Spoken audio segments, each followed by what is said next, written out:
Good morning, children. This is the third chapter in your reader textbook, that is the literature reader, The Pied Piper of Hamelin by Robert Browning.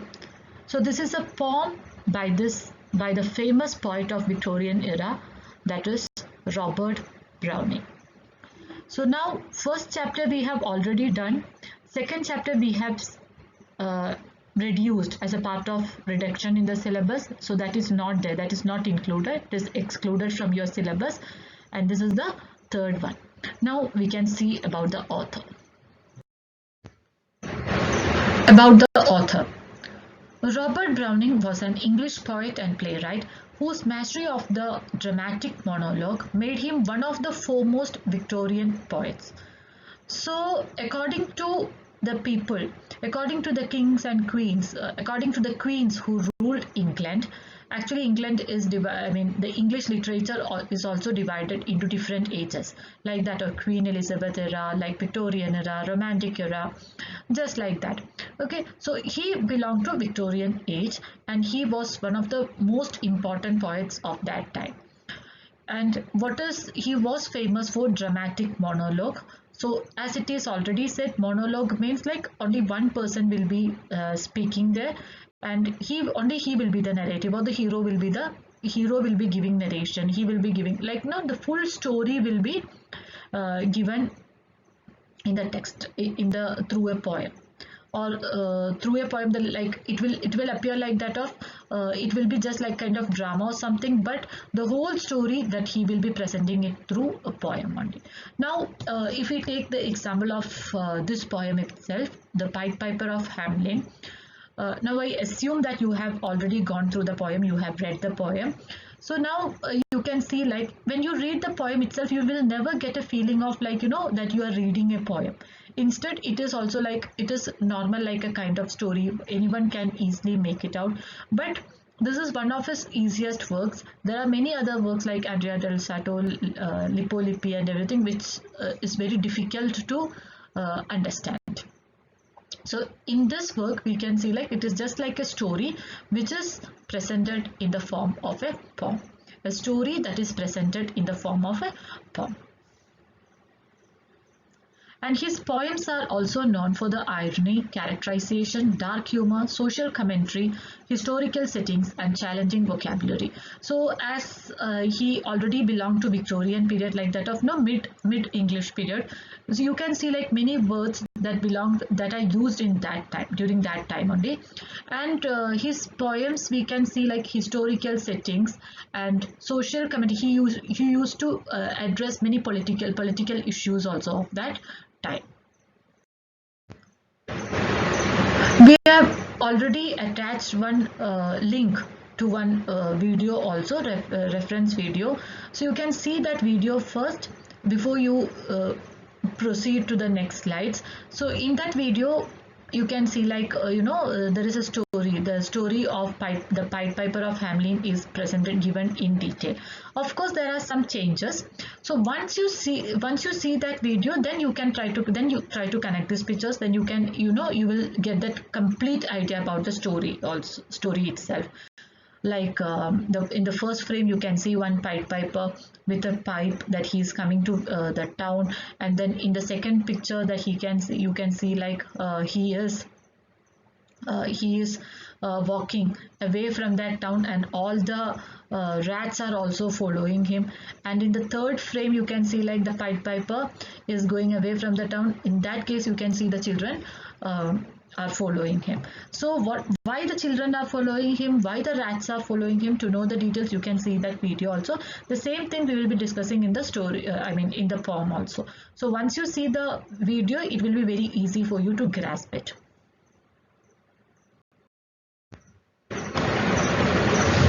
So children, now the summary of the poem. Now I assume that you have seen the video also and you have gone through the poem also. So this is the summary. So in this slide, you can see, like, into the street the piper stepped, smiling first, a little smile, as if he knew what magic slept in his quiet pipe the while. Then, like a musical adept, to blow the pipe his lips he wrinkled, and green and blue his sharp eyes twinkled, like a candle flame where salt is sprinkled, and 3 shrill notes the pipe uttered. Okay, so in this slide you can see like the entry of the Pied Piper into the town of Hamelin. And just for your knowledge, Hamelin, it is a town in Germany. So, and you can see in that piper that he's smiling first. Okay, a little smile. So the smile of the piper itself, it describes, it shows the confidence in the piper, and as if why he was smiling, as if he knew what magic slept in his quiet pipe the while, because he knew about his magical pipe, because he was fully confident about the magic that was sleeping in his pipe. Then suddenly, like a musical adept, to blow the pipe his lips he wrinkled. Then just like a professional musician, when to blow the pipe, what happened? His lips he wrinkled his lips. And then see the next 2 lines, and green and blue his sharp eyes twinkled, like a candle flame where salt is sprinkled. So just like his eyes are described as green and blue sharp eyes, and that his eyes twinkled like what? Like a candle flame where salt is sprinkled. Just like a candle flame, when salt is sprinkled, it will just twinkle again, right? So his eyes are compared to that candle flame where salt is sprinkled. And here you can see the use of the word called like. So when comparison of two different objects are made using the words like, as, and everything, then it is called simile. Again, simile, it is a poetic device or literary device also, you can say. So as it is used in the poem, we can say it's called as kind of poetic device. Now, if any 2 different objects are like, as cool as cucumber, as white as a ghost, as brave as a lion. So here in all these examples you can see like 2 things are compared, just like that of 2 different objects are compared using the word like, as, and everything. So that is called simile. Okay, when 2 different objects are compared without using these words like and as, it will become metaphor. So in the coming slides we will see more about simile, and so that you will get a better understanding. Now see the next line, and 3 shrill notes, E-R-E, it is also like, as I said before about the author itself, this is something like, the word which was used in Middle English in the sense like mid-English during the medieval period. So it doesn't exist now. So before 3 shrill notes, before the sharp music has been produced by the pipe, so again you can see like the pipe uttered. See again the utterance, which is considered to be a human quality or human attributes, it is given to the pipe. So again this is another poetic device, like giving human attributes to a non-living thing. It is called personification. Okay, again we will be explaining this in the coming slides. So just for your basic information, giving human qualities or human attributes to a non-living thing is called personification. So here you can see like when I say the leaves danced. So how can leaves dance? So dancing, which is a human quality, is given to the leaves. The wind whistled. When I say the wind whistled, again whistling is not considered to be like, how the wind can whistle. So it is again given to the qualities of a non-living thing. So this is called personification. So we will be seeing about it more in the coming slides. So now here it was describing about how the piper blew his pipe. So and before the shrill notes had been produced by the pipe, what happened? We can see it in the next slide. Now we can see like what happened when his pipe started uttering. So when he blew his pipe, what happened? You heard as if an army muttered, and the muttering grew to a grumbling, and the grumbling grew to a mighty rumbling, and out of the house the rats came tumbling. Great rats, small rats, lean rats, brawny rats, brown rats, black rats, grey rats, tawny rats, grey old plodders, gay young friskers, fathers, mothers, uncles, cousins, cocking tails and pricking whiskers. So here, here it is here, and the first 5 to 6 lines, like you heard as if an army muttered, and the muttering grew to a grumbling, and the grumbling grew to a mighty rumbling. So all these things, it suggests the poet, again he is using another poetic device. Poetic device means it is a tool used by the writer in order to attract the readers. So through words, okay, so when he uses mutter, grumble, rumble, all these words together, it will, it attracts the readers. So here, like, and onomatopoeia is something like, when you utter that word itself, the sound is produced, like splash, like the splash, bang, the door banged. So bang, when I say, like, the sound itself, that banging of the door is produced. Okay, water splashed, so that when I say splash itself, this that sound is produced. Again, we'll be coming to onomatopoeia in the next slides. So now just understand, we can just see the summary. So here it suggests the movement of the rats, how the rats started moving him. So it was first like the muttering of the army, very soft kind of voice, and then it started a light kind of grumbling, like, complaining kind of sound, and then more kind of sound, it became more strong. And then out of the house the rats came, and then every rats were falling upon each other. So that means it just suggests that the movement of the rats, and many rats started following him. And then now in the next 4 lines, it talks about the different kinds of rats, like great rats, small rats, lean rats, and brawny. Brawny in the sense, like, lean means very slim, very thin kind of rats, slim kind of rats. Brawny rats means the rats which are, physically fit, or healthy kind of rats. And then talking about the colors, brown, black, grey, tawny, it is again a kind of yellowish color. And then he is talking about there are old people, old plodders in the sense, like, people, here it is like rats who are taking heavy steps, large long steps, like. And gay young friskers, and there are very lively rats also, very active rats also. And there are family of rats itself, father, mother, uncles, cousins, cocking tails, the tails that like that of same like that of cock's tail, prickling whiskers, and the whiskers that are sharp. Okay, so here in this slide you can see how the rats followed the piper. So here Browning is making the point, like, the Pied Piper even more influential and powerful, that this colony of rats are following, the whole rat started following him. Now in this slide you can see, like, families by tens and dozens, brothers, sisters, husbands, wives, followed the piper for their lives. So the whole, as it is said already, the colony of rats started following the piper, and everyone started following the piper for their lives.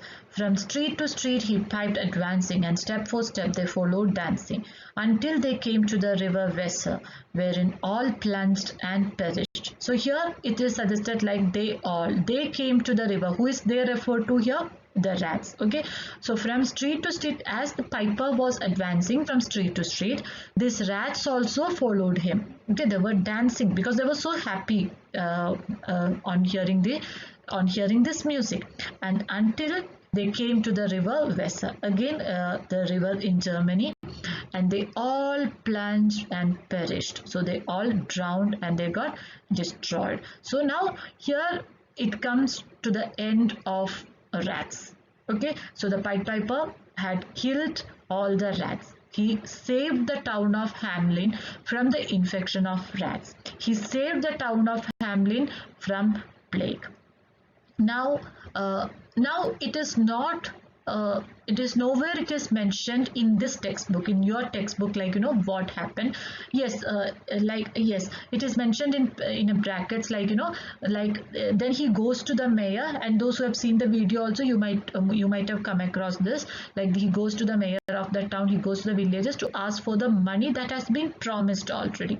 But this selfish people, this greedy people, villagers, they refuse to give him the money which was promised, and so now he decides to take revenge. So the next part of the verse in the sense, like the next part of the poem describes, like how he takes the revenge. Now we can see how the Pied Piper is taking revenge. Okay, so once more he stepped into the street. So for the second time he entered into the street of Hamelin, and to his lips again laid his long pipe of smooth straight cane, and ere he blew 3 notes, such sweet soft notes as yet musicians cunning never gave the enraptured air. There was rustling that seemed like a bustling of merry crowds jostling at pitching and hustling. So now you can see like how he is taking revenge. So for the second time he again entered into the street, and he again started blowing his pipe. And then here you can see like Browning describes the pipe like a cane. So when we use cane to punish someone, right? Might be to punish the villagers here. So now his pipe has taken like that of it has become like that of a cane. The purpose is like that of a cane. He has taken it for the second time to punish this people. And means, as I said before, and before he blew 3 notes, just like that of rats itself, again there are some sound, okay, like rustling. This time it is like rustling, jostling and pitching and hustling. All these things are described. So now when he blew the piper for the second time, who started following him? There are some people, that is the kids of Hamelin, started following him. So now in these lines, like he describes how they were following him. There was rustling that seemed like a bustling. So of merry crowds jostling at pitching and hustling. So here all things described like rustling in the sense like it is the soft crackling sound like that of dry leaves, and jostling. Okay, it is of merry crowds jostling at pitching and hustling. So jostling is against like clash, again more number of people started coming, so they began to clash each other, then they began to push each other. That is hustling. So that means more number of people started following. Again it shows the power of Pied Piper, or how influential he was, as the whole town in the sense like the kids of that town started following him. Here Browning describes how these small kids followed the Pied Piper.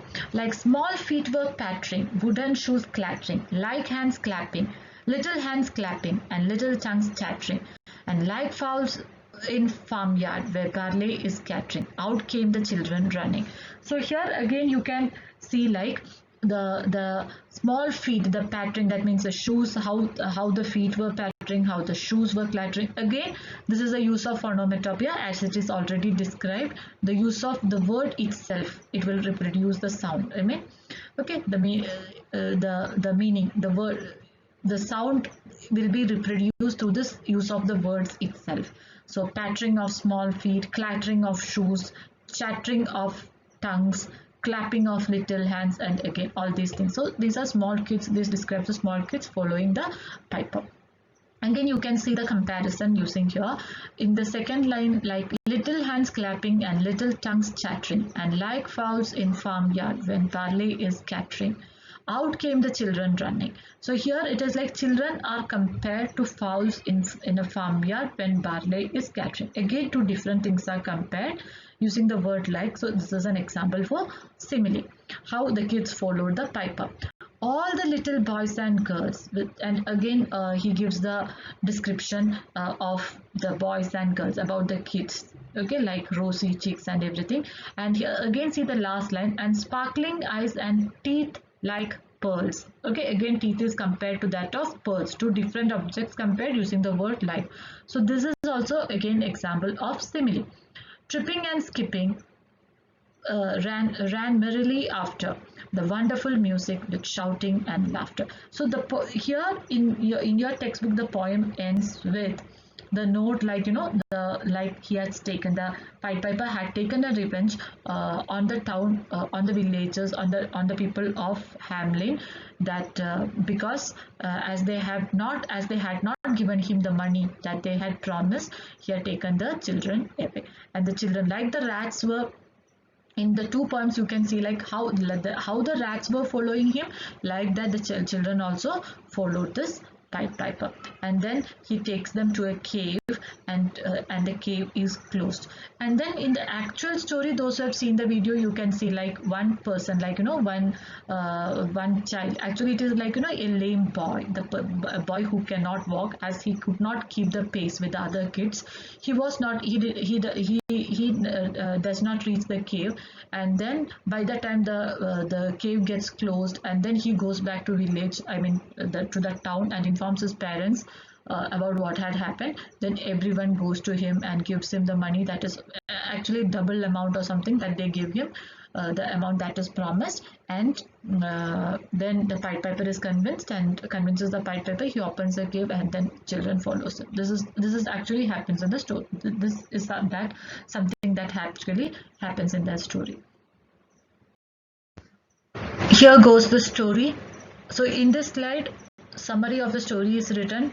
It's already written in the other slides also, where I had explained all the stanzas, like stanza wise I had given you the explanation also. So now if you want to read the summary, you can just read this slide, like what has happened. So it is not exactly as it is in the textbook. The story is somewhat like this: what happens, where is the setting of the story. Now as we know the setting, the theme, the plot and everything, you can read. The setting is in Hamelin, and then that is a town of Germany, and there are the Pied Piper. He's the most important character here. And now, so if you want to read the story, like how he killed the rats and how he has taken the children, how he sought revenge, how the children followed him and everything, you can read this in detail. Now in the next slide, next PPT that we will be sending to you, there we will be covering the poetic devices that we have used. We have given you just a brief description about like simile, metaphor, onomatopoeia and personification. Now in the next slide, then that means the next PPT that we are going to send, we will give you a detailed description. Thank you.